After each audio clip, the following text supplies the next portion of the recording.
Hello दोस्तों, आपका स्वागत है हमारे हाइब्रिड स्टडी पॉइंट चैनल में। आज का हमारा टॉपिक है some important definitions related to load curve. This is definition belongs to utilisation subject in electrical engineering. अगर हम इलेक्ट्रिकल इंजीनियर हैं तो हमको ये पता होनी चाहिए कि एनर्जी कैसे जनरेट होती है। पावर प्लांट में जब हम देखते हैं एनर्जी को हमको जनरेट करना है तो हमको कितनी एनर्जी जनरेट करनी है, मैक्सिमम कितनी एनर्जी जनरेट करें कि सारे हम एरिया में अच्छी खासी कंटिन्यूस एनर्जी ट्रांसफ़र कर सकें। तो उन सब का एस्टिमेशन करने के लिए हमको इन सारी डेफिनेशन की नीड पड़ती है। इसीलिए ये जितने भी हमारे कंपनियां हैं जैसे यूपीपीसीएल इलेक्ट्रिसिटी हमको ट्रांसफ़र कराती है डिस्ट्रीब्यूशन पर्पस में, एंड पावर ग्रिड हो गया, यूपीआरवीएनएल हो गया, एंड एलएमआरसी हो गया। इन सब एग्ज़ाम के लिए ये डेफिनेशन बहुत इम्पोर्टेंट है। तो हम यहाँ देखेंगे डिमांड फैक्टर। डिमांड फैक्टर क्या होता है? Maximum demand upon total connected load.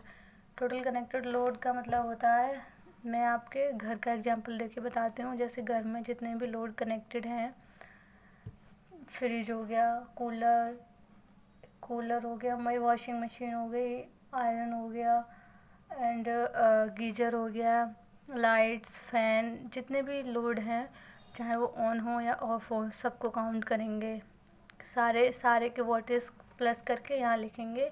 Maximum demand मतलब जितने भी लोड है जिसमें सबसे ज़्यादा वोल्टेज का लोड होगा, कोई भी आइटम होगा ज़्यादा वोल्टेज का, कूलर हो गया, फ्रिज हो गया। जैसे फ्रिज सपोज फ्रिज ही होता है वैसे तो, उसको लिखेंगे यहाँ।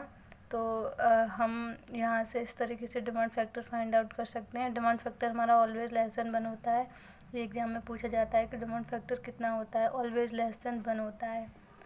एंड सेकंड है लोड फैक्टर। लोड फैक्टर होता है average load upon maximum demand.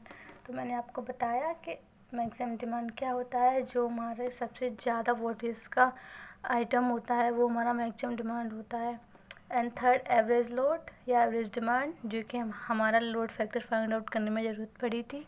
तो एवरेज लोड को हम 3 टाइप से फाइंड आउट कर सकते हैं: daily average load, monthly average load and yearly average load.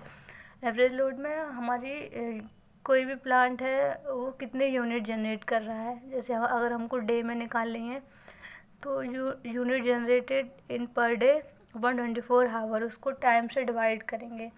1 our में 24 आवर होते हैं तो 24 से हम डिवाइड करेंगे। And monthly generated unit in per month upon 24 into 30 से मल्टीप्लाई करेंगे, क्योंकि 30 डे होते हैं 1 मंथ में। एंड ईयरली में unit generated in year and 365 into 24, और इनके मल्टीप्लाई करेंगे तो 8760 आएगा, जो कि बहुत इंपॉर्टेंट है। हमको लर्न होना चाहिए, ये याद होना चाहिए हमेशा, क्योंकि अगर हम कंपटीशन एग्जाम की तैयारी कर रहे हैं तो ये वैल्यू याद होनी चाहिए टाइम सेविंग करने के लिए। एंड प्लांट यूटिलाइजेशन फैक्टर होता है हमारा maximum demand upon plant capacity. ये डेफिनेशन भी बहुत इंपॉर्टेंट है। एंड डाइवर्सिटी फैक्टर होता है, this is very most important definition for an exam. सबसे ज़्यादा ये पूछते हैं डाइवर्सिटी फैक्टर की वैल्यू लेस देन 1 होती है या ग्रेटर देन 1 होती है। तो ऑलवेज इसकी वैल्यू ग्रेटर देन 1 होती है, क्योंकि जितने भी सारे डेफिनेशन है उनमें सबकी वैल्यू लेस देन 1 ही होती है। एक डाइवर्सिटी फैक्टर ही ऐसा है जिसकी वैल्यू ग्रेटर देन 1 होती है। तो ये होता है sum of individual maximum demand upon maximum demand, मतलब जितना भी हमारा करंट में जितना भी लोड कनेक्टेड है जिनका हम यूज कर रहे हैं वो अपॉन जो हम यूज कर रहे हैं उसमें सबसे ज़्यादा मैक्सिमम डिमांड किसकी है, मतलब मैक्सिमम रेटिंग किसकी है, वो हम यहाँ लिखते हैं।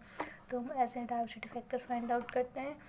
एंड 6 प्लांट यूज फैक्टर, ये ज़्यादा इम्पोर्टेंट डेफिनेशन नहीं है लेकिन हमको पता होनी चाहिए। पावर जनरेटेड यानी कि कितनी पावर जनरेट कर रहा है हमारा, और कितनी पावर जनरेट हो रही है हमारी, और मैक्सिमम डिमांड यानी कि मैक्सिमम डिमांड डेट कुड भी जनरेटर, मतलब जो हमारा जनरेटर इलेक्ट्रिसिटी जनरेट कर रहा है, पावर जनरेट हमारा पावर आउटपुट पर दे रहा है, उसकी रेटिंग कितनी है मैक्सिमम, वो कितने कर सकता है, वो हम यहाँ पर लिख के इसको फाइंड आउट कर सकते हैं। एंड प्लांट कैपेसिटी फैक्टर, जो कि बहुत इम्पोर्टेंट है, ये ऑलवेज लेस देन 1 होता है। ये होता है average demand upon plant capacity. And यहाँ पर हमारी वीडियो ख़त्म होती है। आप हमें कमेंट करके बताइए आपको एक्सप्लेनेशन कैसा लगा। हमको किसी भी टॉपिक को पढ़ने से पहले हमको उसके बारे में ये सोचना चाहिए कि इसका एप्लीकेशन क्या है, हम इसको क्यों पढ़ रहे हैं। तो इन डेफिनेशंस का पहले हमको एप्लीकेशन पता होना चाहिए, जो कि मैंने आपको बता दिया। जितने भी पावर प्लांट्स हैं उनमें कॉस्ट एस्टिमेशन करने के लिए एंड मैक्सिमम हमको कितनी एनर्जी जनरेट करें कि हम अच्छे से कंटिन्यूस अपने एरिया को लोड को कंटिन्यूस अप्लाई करें, उन सब के लिए ये डेफिनेशन बहुत ज़रूरी है। Thank you. आप कमेंट कीजिए, सब्सक्राइब कीजिए मेरे चैनल को एंड लाइक कीजिए। Okay, thank you.